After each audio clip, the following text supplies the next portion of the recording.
जय श्री राम। राम जी का आशीर्वाद हम सब पर बना रहे। आज हम रामचरितमानस में आगे पढ़ेंगे। पढ़ने से पहले अपने गुरुदेव के चरणों में नमन करते हैं। गणेश भगवान, शंकर जी और माता पार्वती का ध्यान करते हुए राम जी और सीता माता के चरणों में नमन करते हैं और हनुमान जी से प्रार्थना करते हैं कि रामचरितमानस को पढ़ने में हमें शक्ति प्रदान करें और पढ़ने में कोई गलती हो तो हमें क्षमा करें। आज रावण की पिछले जन्म की इस कथा को सुनकर आप आश्चर्य में पड़ जाएंगे। रावण अपने पिछले जन्म में धर्म का पालन करने वाले, दीनों पर दया करने वाले और उत्तम शास्त्र वेद पुराण सुनने वाले थे। गुरु, देवता, संत, पितर और ब्राह्मण की सदा सेवा करते थे। श्री रामचरितमानस का छठा मास पारायण शुरू करते हैं। ओम श्री गणेशाय नमः। हे मुनि, वह पवित्र और प्राचीन कथा सुनो जो शिवजी ने पार्वती से कही थी। संसार में प्रसिद्ध एक केकय देश है। वहाँ सत्यकेतु नाम का राजा रहता था। वह धर्म की धुरी को धारण करने वाला, नीति की खान, तेजस्वी, प्रतापी, सुशील और बलवान था। उसके 2 वीर पुत्र हुए जो सब गुणों के भंडार और बड़े ही रणधीर थे। राज्य का उत्तराधिकारी जो बड़ा लड़का था उसका नाम प्रताप भानु था। दूसरे पुत्र का नाम अरिमर्दन था, जिसकी भुजाओं में अपार बल था और जो युद्ध में पर्वत के समान अटल रहता था। भाई भाई में बड़ा मेल और सब प्रकार के दोषों और छलों से रहित प्रीति थी। राजा ने जेठे पुत्र को राज्य दे दिया और आप भगवान के भजन के लिए वन को चल दिया। जब प्रताप भानु राजा हुआ, देश में उसकी दुहाई फिर गई। वह वेद में बताई हुई विधि के अनुसार उत्तम रीति से प्रजा का पालन करने लगा। उसके राज्य में पाप का कहीं लेश भी नहीं रह गया।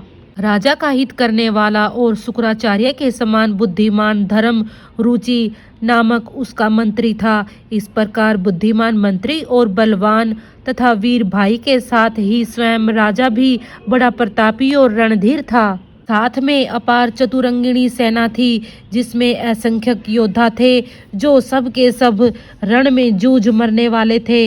अपनी सेना को देखकर राजा बहुत प्रसन्न हुआ और घमाघम नगाड़े बजने लगे। दिग्विजय के लिए सेना सजाकर वह राजा शुभ दिन साध कर और डंका बजाकर चला। जहां तहां बहुत सी लड़ाइयां हुई। उसने सब राजाओं को बलपूर्वक जीत लिया। अपनी भुजाओं के बल से उसने 7 द्वीपों को वश में कर लिया और राजाओं से दंड कर लेकर उन्हें छोड़ दिया। संपूर्ण पृथ्वी मंडल का उस समय प्रताप भानु ही एकमात्र चक्रवर्ती राजा था। संसार भर को अपनी भुजाओं के बल से वश में करके राजा ने अपने नगर में प्रवेश किया। राजा अर्थ, धर्म और काम आदि के सुखों का समयानुसार सेवन करता था। राजा प्रताप भानु का बल पाकर भूमि सुंदर कामधेनु मनचाही वस्तु देने वाली हो गई। उनके राज्य में प्रजा सब प्रकार के दुखों से रहित और सुखी थी और सभी स्त्री पुरुष सुंदर और धर्मात्मा थे। धर्मरुचि मंत्री का श्री हरि के चरणों में प्रेम था। वह राजा के हित के लिए सदा उसको नीति सिखाया करता था। राजा गुरु, देवता, संत, पितर और ब्राह्मण इन सब की सदा सेवा करता था। वेदों में राजाओं के जो धर्म बताए गए हैं, राजा सदा आदरपूर्वक और सुख मानकर उन सब का पालन करता था। प्रतिदिन अनेक प्रकार के दान देता और उत्तम शास्त्र वेद और पुराण सुनता था। उसने बहुत सी बावलियां, कुएं, तालाब, फुलवाड़ियां, सुंदर बगीचे, ब्राह्मणों के लिए घर और देवताओं के सुंदर विचित्र मंदिर सब तीर्थों में बनवाए। वेद और पुराणों में जितने प्रकार के यज्ञ कहे गए हैं, राजा ने एक एक करके उन सब यज्ञों को प्रेम सहित हजार हजार बार किया। हृदय में किसी फल की कामना न थी। राजा बड़ा ही बुद्धिमान और ज्ञानी था। वह ज्ञानी राजा कर्म, मन और वाणी से जो कुछ भी कर्म करता था, सब भगवान वासुदेव को अर्पित करके करता था। एक बार वह राजा एक अच्छे घोड़े पर सवार होकर शिकार का सब सामान सजाकर विंध्याचल के घने जंगल में गया और वहां उसने उत्तम से उत्तम हिरण मारे। राजा ने वन में फिरते हुए एक सूअर को देखा। दांतों के कारण वह ऐसा दिख पड़ता था मानो चंद्रमा को मुंह में पकड़कर राहु वन में आ छिपा हो। चंद्रमा बड़ा होने से उसके मुंह में समाता नहीं है और मानो क्रोधवश वह भी उसे उगलता नहीं है। है तो सूअर के भयानक दांतों की शोभा कही गई। इधर उसका शरीर भी बहुत विशाल और मोटा था। घोड़े की आहट पाकर वह घुरघुराता हुआ कान उठाए चौकन्ना होकर देख रहा था। नील पर्वत के शिखर के समान विशाल शरीर वाले उस सूअर को देखकर राजा घोड़े को चाबुक लगाकर तेजी से चला और उसने सूअर को ललकारा कि अब तेरा बचाव नहीं हो सकता। अधिक शब्द करते हुए घोड़े को अपनी तरफ आता देख सूअर पवन वेग से भाग चला। राजा ने तुरंत ही बाण को धनुष पर चढ़ाया। सूअर बाण को देखते ही धरती में दुबक गया। राजा तक तक कर तीर चलाता है, परंतु सूअर छल करके शरीर को बचाता जाता है।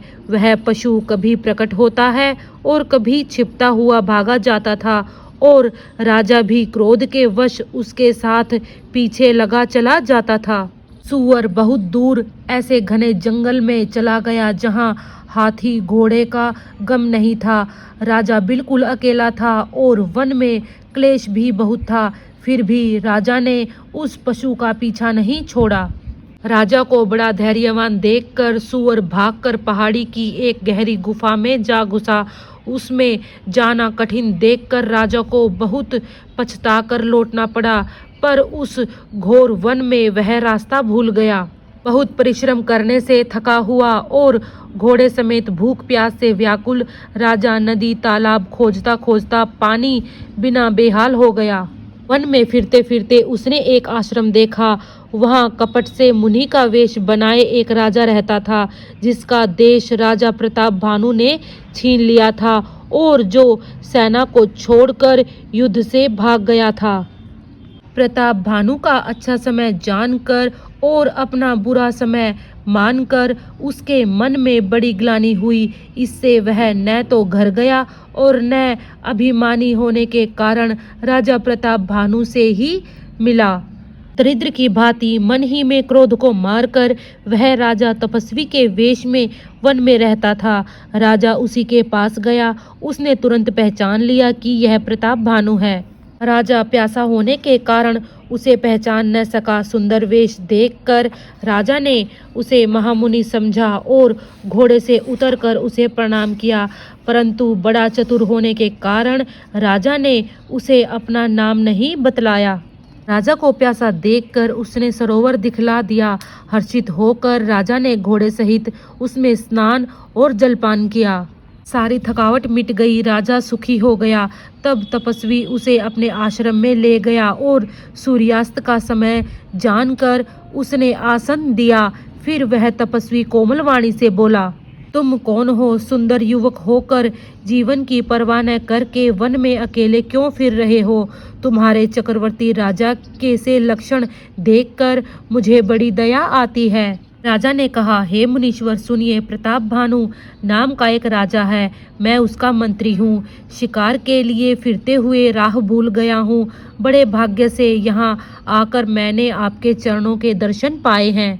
हमें आपका दर्शन दुर्लभ था, इससे जान पड़ता है कुछ भला होने वाला है। मुनि ने कहा, हे तात, अंधेरा हो गया है। तुम्हारा नगर यहाँ से 70 योजन पर है। हे सुजान सुनो, घोर अंधेरी रात है, घना जंगल है, रास्ता नहीं है। ऐसा समझकर तुम आज यहीं ठहर जाओ, सवेरे होते ही चले जाना। तुलसीदास जी कहते हैं, जैसी होनहार होती है वैसी ही सहायता मिल जाती है। या तो वह आप ही उसके पास आती है या उसको वहां ले जाती है। हे नाथ, बहुत अच्छा। ऐसा कहकर और उसकी आज्ञा सिर चढ़ाकर घोड़े को वृक्ष से बांधकर राजा बैठ गया। राजा ने उसकी बहुत प्रकार से प्रशंसा की और उसके चरणों की वंदना करके अपने भाग्य की सराहना की। फिर सुंदर कोमल वाणी से कहा, हे प्रभु, आपको पिता जानकर मैं ठिठाई करता हूँ। हे मुनीश्वर, मुझे अपना पुत्र और सेवक जानकर अपना नाम विस्तार से बतलाइए। राजा ने उसको नहीं पहचाना, पर वह राजा को पहचान गया था। राजा तो शुद्ध हृदय था और वह कपट करने में चतुर था। एक तो वैरी, फिर जाति का क्षत्रिय, फिर राजा। वह छल बल से अपना काम बनाना चाहता था। वह शत्रु अपने राज्य सुख को समझ करके दुखी था। उसकी छाती आवे की आग की तरह सुलग रही थी। राजा के सरल वचन कान से सुनकर अपने वैर को याद कर वह हृदय में हर्षित हुआ। वह कपट में डुबोकर बड़ी युक्ति के साथ कोमल वाणी से बोला, अब हमारा नाम भिखारी है, क्योंकि हम निर्धन और अनिकेत अर्थात घर द्वारहीन हैं। राजा ने कहा, जो आपके सदृश विज्ञान के निधान और सर्वथा अभिमान रहित होते हैं, वे अपने स्वरूप को सदा छिपाए रहते हैं, क्योंकि कुवेश बनाकर रहने में ही सब तरह का कल्याण है। इसी से तो संत और वेद पुकार कर कहते हैं कि परम सर्वथा अहंकार, ममता और मान रहित ही भगवान को प्रिय होते हैं। आप सरीखे निर्धन भिखारी और ग्रहहीनों को देखकर ब्रह्मा और शिवजी को भी स्नेह हो जाता है। आप जो कोई भी हो, मैं आपके चरणों में नमस्कार करता हूँ। हे स्वामी, अब मुझ पर कृपा कीजिए। अपने ऊपर राजा की स्वाभाविक प्रीति और अपने विषय में उसका अधिक विश्वास देखकर सब प्रकार से राजा को अपने वश में करके अधिक स्नेह दिखाता हुआ वह बोला, हे राजन सुनो, मैं तुमसे सत्य कहता हूँ, मुझे यहाँ रहते हुए बहुत समय बीत गया। अब तक न तो कोई मुझसे मिला और न मैं अपने को किसी पर प्रकट करता हूँ, क्योंकि लोक में प्रतिष्ठा अग्नि के समान है, जो तप रूपी वन को भस्म कर डालती है। तुलसीदास जी कहते हैं, सुंदर वेश देखकर मूढ़ नहीं, चतुर मनुष्य भी धोखा खा जाते हैं। सुंदर मोर को देखो, उसका वचन तो अमृत के समान है और आहार सांप का है। इसी से मैं जगत में छिप कर रहता हूँ। श्री हरि को छोड़कर किसी से कुछ भी प्रयोजन नहीं रखता। प्रभु तो बिना जनाए ही सब जानते हैं। फिर कहो, संसार को रिझाने से क्या सिद्धि मिलेगी। तुम पवित्र और सुंदर बुद्धि वाले हो, इससे मुझे बहुत ही प्यारे हो और तुम्हारी भी मुझ पर प्रीति और विश्वास है। हे तात, अब यदि मैं तुमसे कुछ छिपाता हूँ तो मुझे बहुत ही भयानक दोष लगेगा। जो जो वह तपस्वी उदासीनता की बातें कहता था, त्यों ही त्यों राजा को विश्वास उत्पन्न होता जाता था। जब उस बगुले की तरह ध्यान लगाने वाले मुनि ने राजा को कर्म, मन और वचन से अपने वश में जाना, तब वह बोला, भाई, हमारा नाम एक तनु है। यह सुनकर राजा ने फिर सिर नवाकर कहा, मुझे अपना अत्यंत सेवक जानकर अपने नाम का अर्थ समझाकर कहिए। कपटी मुनि ने कहा, जब सबसे पहले सृष्टि उत्पन्न हुई थी तभी मेरी उत्पत्ति हुई थी। तब से मैंने फिर दूसरी देह नहीं धारण की, इसी से मेरा नाम एक तनु है। हे पुत्र, मन में आश्चर्य मत करो, तप से कुछ भी दुर्लभ नहीं है। तप के बल से ब्रह्मा जगत को रचते हैं, तप ही के बल से विष्णु संसार का पालन करने वाले बने हैं, तप ही के बल से रुद्र संहार करते हैं। संसार में कोई ऐसी वस्तु नहीं जो तप से न मिल सके। यह सुनकर राजा को बड़ा अनुराग हुआ। तब वह तपस्वी पुरानी कथाएं कहने लगा।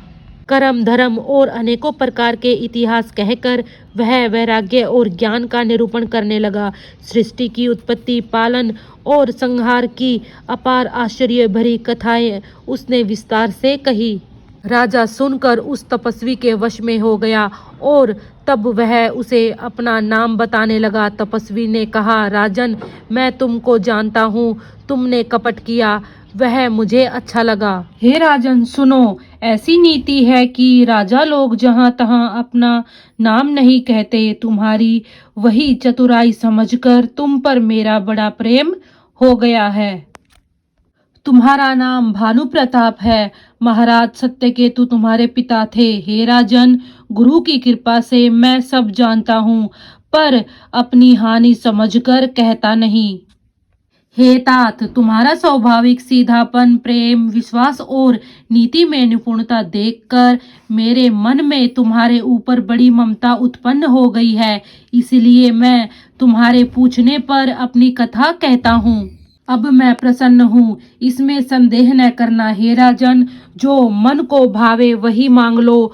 सुंदर प्रिय वचन सुनकर राजा हर्षित हो गया और मुनि के पैर पड़कर उसने बहुत प्रकार से विनती की।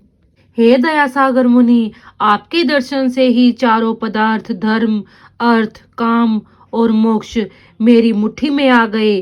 तो भी स्वामी को प्रसन्न देखकर मैं यह दुर्लभ वर मांगकर क्यों न शोक रहित हो जाऊं। मेरा शरीर वृद्धावस्था, मृत्यु और दुख से रहित हो जाए, मुझे युद्ध में कोई जीत न सके और पृथ्वी पर मेरा 100 कल्प तक एक छत्र अकंटक राज्य हो।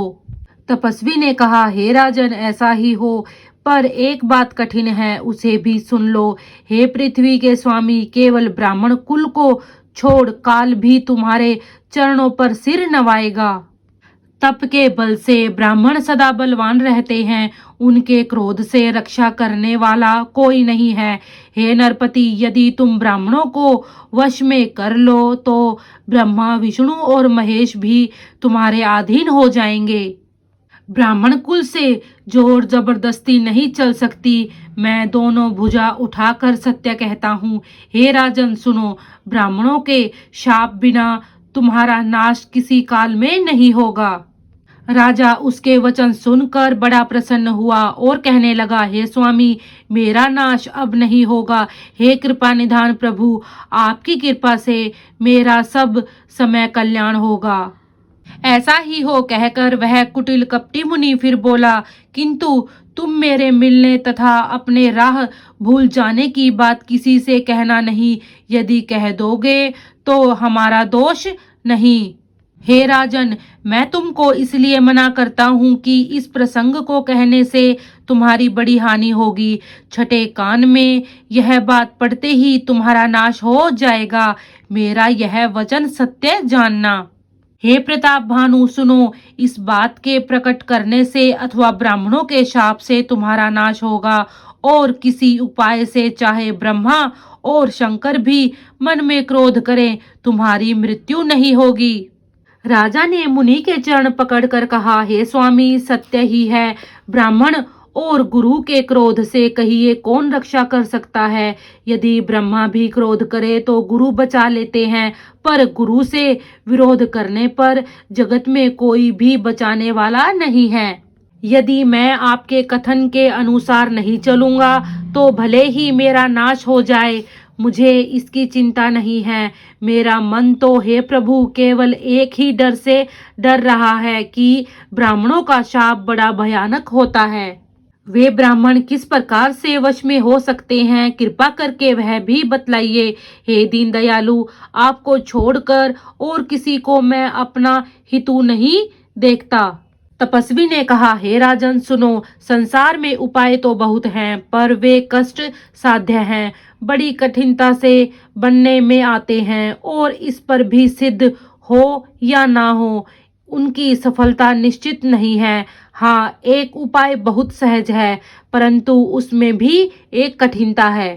हे राजन, वह युक्ति तो मेरे हाथ है, पर मेरा जाना तुम्हारे नगर में हो नहीं सकता। जब से पैदा हुआ हूँ तब से आज तक मैं किसी के घर अथवा गांव नहीं गया, परंतु यदि नहीं जाता हूँ तो तुम्हारा काम बिगड़ता है। आज यह बड़ा असमंजस्य आ पड़ा है। यह सुनकर राजा कोमलवाणी से बोला, हे नाथ, वेदों में ऐसी नीति कही है कि बड़े लोग छोटों पर स्नेह करते ही हैं। पर्वत अपने सिरों पर सदा घास को धारण किए रहते हैं। अगाध समुद्र अपने मस्तक पर फेन को धारण करता है और धरती अपने सिर पर सदा धूलि को धारण किए रहती है।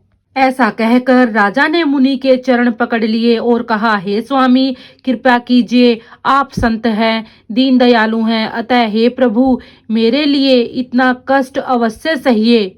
राजा को अपने अधीन जानकर कपट में प्रवीण तपस्वी बोला, हे राजन सुनो, मैं तुमसे सत्य कहता हूँ, जगत में मुझे कुछ भी दुर्लभ नहीं है। मैं तुम्हारा काम अवश्य करूंगा, क्योंकि तुम मन, वाणी और शरीर तीनों से मेरे भक्त हो। पर योग, युक्ति, तप और मंत्र का प्रभाव तभी फलीभूत होता है जब वे छिपाकर किए जाते हैं। हे नरपति, मैं यदि रसोई बनाऊं और तुम उसे परोसो और मुझे कोई जानने न पावे, तो उस अन्न को जो जो खाएगा सो सो तुम्हारा आज्ञाकारी बन जाएगा। यही नहीं, उन भोजन को कराने वालों के घर भी जो कोई भोजन करेगा, हे राजन सुनो, वह भी तुम्हारे अधीन हो जाएगा। हे राजन, जाकर यही उपाय करो और वर्ष भर भोजन कराने का संकल्प कर लेना। नित्य नए 1,00,000 ब्राह्मणों को कुटुंब सहित निमंत्रित करना। मैं तुम्हारे संकल्प के काल अर्थात 1 वर्ष तक प्रतिदिन भोजन बना दिया करूंगा। हे राजन, इस प्रकार बहुत ही थोड़े परिश्रम से सब ब्राह्मण तुम्हारे वश में हो जाएंगे। ब्राह्मण हवन, यज्ञ और सेवा पूजा करेंगे तो उस संबंध से देवता भी सहज ही वश में हो जाएंगे। मैं एक और पहचान तुमको बता देता हूँ कि मैं इस रूप में कभी न आऊंगा। हे राजन, मैं अपनी माया से तुम्हारे पुरोहित को हर लाऊंगा। तप के बल से उसे अपने समान बनाकर 1 वर्ष तक यहाँ रखूंगा। और हे राजन सुनो, मैं उसका रूप बनाकर सब प्रकार से तुम्हारा काम सिद्ध करूंगा।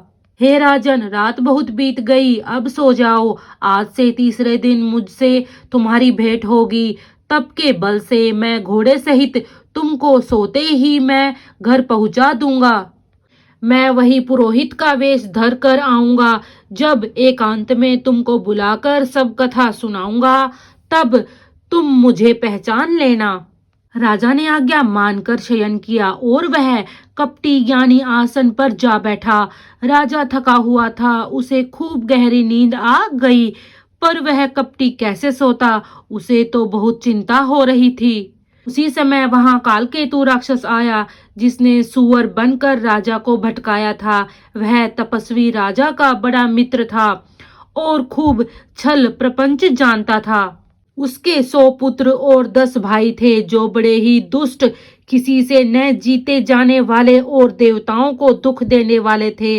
ब्राह्मणों, संतों और देवताओं को दुखी देखकर राजा ने उन सबको पहले ही युद्ध में मार डाला था। उस दुष्ट ने पिछला वैर याद करके तपस्वी राजा से मिलकर सलाह विचार षड्यंत्र किया और जिस प्रकार शत्रु का नाश हो वही उपाय रचा। भावी वश राजा प्रताप भानु कुछ भी न समझ सका। तेजस्वी शत्रु अकेला भी हो तो उसे छोटा नहीं समझना चाहिए। जिसका सिर मात्र बचा था, वह राहु आज तक सूर्य चंद्रमा को दुख देता है। तपस्वी राजा अपने मित्र को देख प्रसन्न हो उठकर मिला और सुखी हुआ। उसने मित्र को सब कथा कह सुनाई। तब राक्षस आनंदित होकर बोला, हे राजन सुनो, जब तुमने मेरे कहने के अनुसार इतना काम कर लिया, तो अब मैंने शत्रु को काबू में कर ही लिया समझो। तुम अब चिंता त्याग सो रहो। विधाता ने बिना ही दवा के रोग दूर कर दिया। कुल सहित शत्रु को जड़ मूल से उखाड़ बहाकर आज से चौथे दिन मैं तुमसे आ मिलूंगा। इस प्रकार तपस्वी राजा को खूब दिलासा देकर वह मायावी और अत्यंत क्रोधी राक्षस चला। उसने प्रताप भानु राजा को घोड़े सहित क्षण भर में घर पहुंचा दिया। राजा को रानी के पास सुलाकर घोड़े को अच्छी तरह से घुड़साल में बांध दिया। फिर वह राजा के पुरोहित को उठा ले गया और माया से उसकी बुद्धि को भ्रम में डालकर उसे उसने पहाड़ की खोह में ला रखा। वह आप पुरोहित का रूप बनाकर उसकी सुंदर सेज पर जा लेटा। राजा सवेरा होने से पहले ही जागा और अपना घर देखकर उसने बड़ा ही आश्चर्य माना। मन में मुनि की महिमा का अनुमान करके वह धीरे से उठा, जिसमें रानी न जान पावे। फिर उसी घोड़े पर चढ़कर वन को चला गया। नगर के किसी भी स्त्री पुरुष ने नहीं जाना। दोपहर बीत जाने पर राजा आया, घर घर उत्सव होने लगे और बधावा बजने लगा। जब राजा ने पुरोहित को देखा तब वह अपने उसी कार्य का स्मरण कर उसे आश्चर्य से देखने लगा। राजा को 3 दिन युग के समान बीते। उसकी बुद्धि कपटी मुनि के चरणों में लगी रही। निश्चित समय जानकर पुरोहित बना हुआ राक्षस आया और राजा के साथ की हुई गुप्त सलाह के अनुसार उसने अपने सब विचार उसे समझाकर कह दिए। संकेत के अनुसार गुरु को उस रूप में पहचान कर राजा प्रसन्न हुआ। ब्रह्मवश उसे चेत न रहा कि यह तपस्वी मुनि है या कालकेतु राक्षस। उसने तुरंत 1 लाख उत्तम ब्राह्मणों को कुटुंब सहित निमंत्रण दे दिया। पुरोहित ने 6 रस और 4 प्रकार के भोजन जैसा कि वेदों में वर्णित है बनाए। उसने मायामयी रसोई तैयार की और इतने व्यंजन बनाए जिन्हें कोई गिन नहीं सकता। अनेक प्रकार के पशुओं का मांस पकाया और सब ब्राह्मणों को भोजन के लिए बुलाया और चरण धोकर आदर सहित बैठाया। जैसे ही राजा परोसने लगा उसी काल कालकेतु कृत आकाशवाणी हुई, हे ब्राह्मणों, उठ कर अपने अपने घर जाओ। यह अन्न मत खाओ, इसके खाने में बड़ी हानि है। रसोई में अनेक प्रकार के पशुओं का मांस बना है। आकाशवाणी का विश्वास मानकर सब ब्राह्मण उठ खड़े हुए। राजा व्याकुल हो गया, परंतु उसकी बुद्धि मोह में भूली हुई थी। होनहार वश उसके मुंह से एक बात न निकली।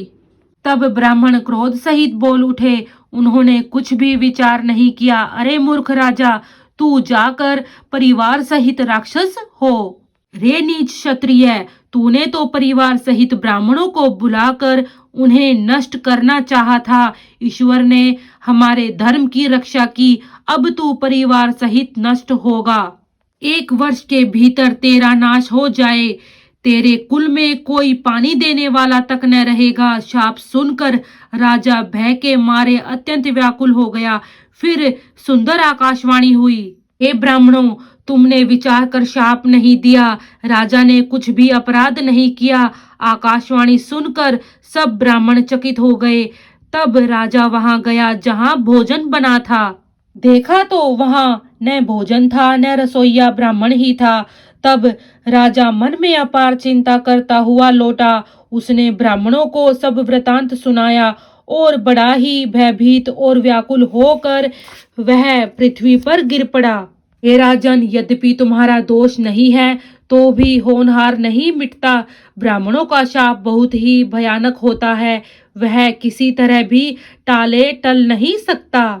ऐसा कहकर सब ब्राह्मण चले गए। नगरवासियों ने जब यह समाचार पाया तो वे चिंता करने और विधाता को दोष देने लगे, जिसने हंस बनाते बनाते कौवा कर दिया। ऐसे पुण्यात्मा राजा को देवता बनाना चाहिए था, सो राक्षस बना दिया। पुरोहित को उसके घर पहुंचाकर असुर काल केतु ने कपटी तपस्वी को खबर दी। उस दुष्ट ने जहां तहां पत्र भेजे, जिससे सब वैरी राजा सेना सजा सजा कर चढ़ दौड़े और उन्होंने डंका बजाकर नगर को घेर लिया। नित्य प्रति अनेक प्रकार से लड़ाई होने लगी। राजा प्रताप भानु के सब योद्धा शूरवीरों की करनी करके रण में जूझ मरे। राजा भी भाई सहित खेत रहा। सत्यकेतु के कुल में कोई नहीं बचा। ब्राह्मणों का शाप झूठा कैसे हो सकता है। शत्रु को जीतकर नगर को फिर से बसाकर सब राजा विजय और यश पाकर अपने अपने नगर को चले गए। याज्ञवल्क्य जी कहते हैं, हे भारद्वाज सुनो, विधाता जब जिसके विपरीत होते हैं तब उसके लिए धूल समेरु पर्वत के समान भारी और कुचल डालने वाली, पिता यम के समान काल रूप और रस्सी सांप के समान काट खाने वाली हो जाती है। हे मुनि सुनो, समय पाकर वही राजा परिवार सहित रावण नाम का राक्षस हुआ। उसके 10 सिर और 20 भुजाएं थी और वह बड़ा ही प्रचंड शूरवीर था। अरिमर्दन नामक जो राजा का छोटा भाई था वह बल का धाम कुंभकर्ण हुआ। उसका जो मंत्री था जिसका नाम धर्मरुचि था वह रावण का सौतेला छोटा भाई हुआ। उसका विभीषण नाम था, जिसे सारा जगत जानता है। वह विष्णु भक्त और ज्ञान विज्ञान का भंडार था, और जो राजा के पुत्र और सेवक थे वे सभी बड़े भयानक राक्षस हुए। वे सब अनेकों जाति के मनमाना रूप धारण करने वाले दुष्ट, कुटिल, भयंकर, विवेक रहित, निर्दयी, हिंसक, पापी और संसार भर को दुख देने वाले हुए। उनका वर्णन नहीं हो सकता। यद्यपि वे पुलस्त्य ऋषि के पवित्र, निर्मल और अनुपम कुल में उत्पन्न हुए, तथापि ब्राह्मणों के शाप के कारण वे सब पाप रूप हुए। तीनों भाइयों ने अनेकों प्रकार की बड़ी कठिन तपस्या की, जिसका वर्णन नहीं हो सकता। तप देखकर ब्रह्मा जी उनके पास गए और बोले, हे तात, मैं प्रसन्न हूँ, वर मांगो। रावण ने विनय करके और चरण पकड़कर कहा, हे जगदीश्वर, सुनिए, वानर और मनुष्य, इन दो जातियों को छोड़कर हम और किसी के मारे न मरे, यह वर दीजिए। शिवजी कहते हैं कि मैंने और ब्रह्मा ने मिलकर उसे वर दिया कि ऐसा ही हो। तुमने बड़ा तप किया है। फिर ब्रह्मा जी कुंभकर्ण के पास गए। उसे देखकर उनके मन में बड़ा आश्चर्य हुआ। जो यह दुष्ट नित्य आहार करेगा तो सारा संसार ही उजड़ जाएगा। ऐसा विचार कर ब्रह्मा जी ने सरस्वती को प्रेरणा करके उसकी बुद्धि फेर दी, जिससे उसने 6 महीने की नींद मांगी। ब्रह्मा जी विभीषण के पास गए और बोले, हे पुत्र, वर मांगो। उसने भगवान के चरण कमलों में निर्मल, निष्काम और अनन्य प्रेम मांगा। उनको वर देकर ब्रह्मा जी चले गए और वे तीनों भाई हर्षित होकर अपने घर लौट आए। मैं दानव की मंदोदरी नाम की कन्या परम सुंदरी और स्त्रियों में शिरोमणि थी। माया ने उसे लाकर रावण को दिया। उसने जान लिया कि यह राक्षसों का राजा होगा। अच्छी स्त्री पाकर रावण प्रसन्न हुआ और फिर उसने जाकर दोनों भाइयों का विवाह करा दिया। समुद्र के बीच में त्रिकुट नामक पर्वत पर ब्रह्मा का बनाया हुआ एक बड़ा भारी किला था। मैं दानव ने उसको फिर से सजा दिया। उसमें मणियों से जड़े हुए सोने के अनगिनत महल थे।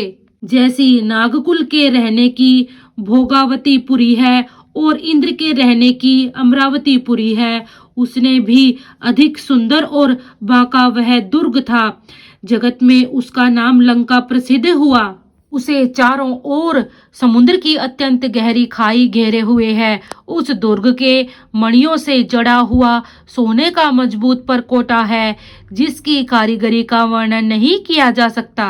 भगवान की प्रेरणा से जिस कल्प में जो राक्षस का राजा रावण होता है, वही शूर, प्रतापी, अतुलित, बलवान अपनी सेना सहित उस पुरी में बसता है। पहले वहां बड़े बड़े योद्धा राक्षस रहते थे।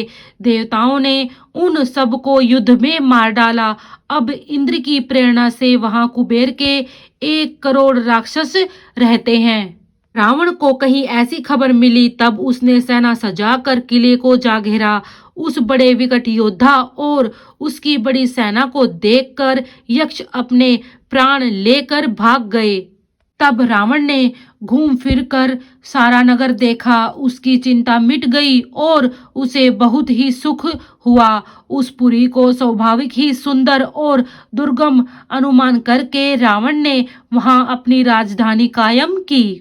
योग्यता के अनुसार घेरों को बांटकर रावण ने सब राक्षसों को सुखी किया। एक बार वह कुबेर पर चढ़ दौड़ा और उससे पुष्प विमान को जीत कर ले आया। फिर उसने जाकर एक बार खिलवाड़ी में कैलाश पर्वत को उठा लिया और मानो अपनी भुजाओं का बल तोलकर बहुत सुख पाकर वह वहां से चला गया। सुख, संपत्ति, पुत्र, सेना, सहायक, जय, प्रताप, बल, बुद्धि और बड़ाई, ये सब उसके नित्य नए बढ़ते जाते थे, जैसे प्रत्येक लाभ पर लोभ बढ़ता है। अत्यंत बलवान कुंभकर्ण सा उसका भाई था, जिसके जोड़ का योद्धा जगत में पैदा ही नहीं हुआ। वह मदिरा पीकर 6 महीने सोया करता था। उसके जागते ही तीनों लोकों में तहलका मच जाता था।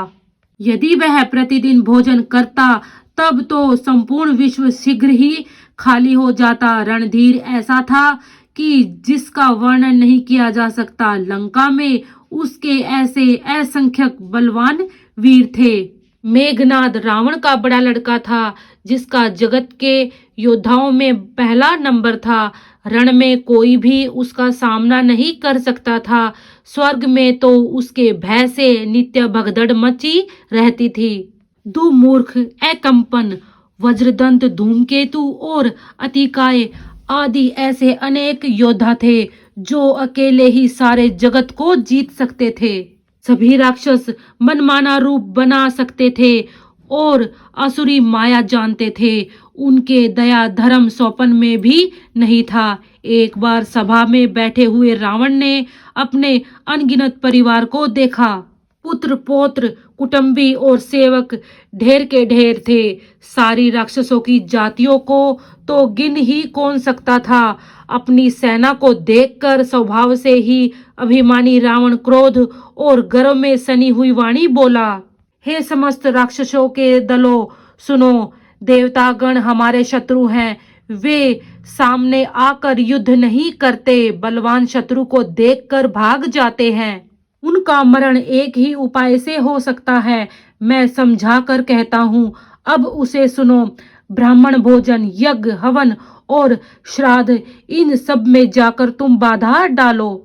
भूख से दुर्बल और बलहीन होकर देवता सहज ही में आ मिलेंगे, तब उनको मैं मार डालूंगा अथवा भली भांति अपने अधीन करके छोड़ दूंगा। उसने मेघनाद को बुलवाया और शिखा पढ़ाकर उसके बल और वैर भाव को उत्तेजना दी। हे पुत्र, जो देवता रण में धीर और बलवान हैं और जिन्हें लड़ने का अभिमान है, उन्हें युद्ध में जीत कर बांध लाना। बेटे ने उठकर पिताजी की आज्ञा को शिरोधार्य किया। इसी तरह उसने सबको आज्ञा दी और आप भी हाथ में गदा लेकर चल दिया। रावण के चलने से पृथ्वी डगमगाने लगी और उसकी गर्जना से देवरमणियों के गर्भ गिरने लगे। रावण को क्रोध सहित आते हुए सुनकर देवताओं ने सुमेरु पर्वत की गुफाएं तकी, अर्थात भागकर सुमेरु की गुफाओं का आश्रय लिया।